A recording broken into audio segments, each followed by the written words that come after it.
दिवंगत उपमुख्यमंत्री अजित पवारांच्या निधनानंतर राष्ट्रवादीच्या विलीनीकरणाच्या चर्चांनी चांगलाच जोर धरलेला पाहायला मिळतोय। याबाबत शरद पवार गटाच्या नेत्यांनी अनेक दावे केलेत, मात्र आता थेट सुप्रिया सुळेंनी यावर भाष्य केलं।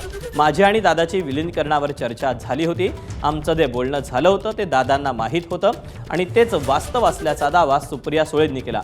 याआधी शरद पवारांनीही याबाबत भाष्य केलं होतं।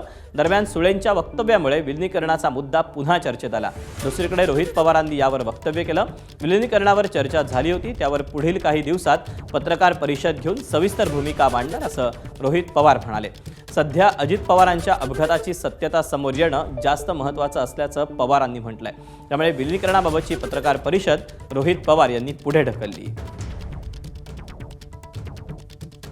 सीमेत बोलते जे माझा आणि माझ्या भावाच्या नात्यातलं आहे। मला दादा जे बोलला होता, माझं दादाशी जे बोलणं झालं होतं ते माझ्या आणि माझ्या भावामध्ये आहे। आज माझा भाऊ नाही आहे आणि बऱ्याच लोकांना बऱ्याच गोष्टी माहिती आहे, पण अनेक वेळा लोकांना आवडत नाही मी हे बोललेलं।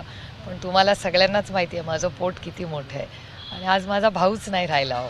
त्याच्यामुळे आता काय जुनं उगाच कुणाच्याबद्दल काय काढावं। माझ्या भावाचं आणि माझं जे काय बोलणं होतं ते दादाच्या आणि माझ्यामध्ये आहे आणि ते वास्तव आहे आणि ते बऱ्याच लोकांना माहिती आहे। वाट बघा, सोमवार मंगळवारी जेव्हा प्रेस कॉन्फरन्स होईल त्यातून जे काय आहे, जे घडलं, जी चर्चा झाली, कधी झाली, कुठल्या तारखेला झाली, कसं झालं, काय झालं, कोण काय बोललं, ह्या सगळ्या गोष्टींवर मी सोमवार नाही तर मंगळवारी बोलेन। एबीपी माझा, उघडा डोळे बघा नीट।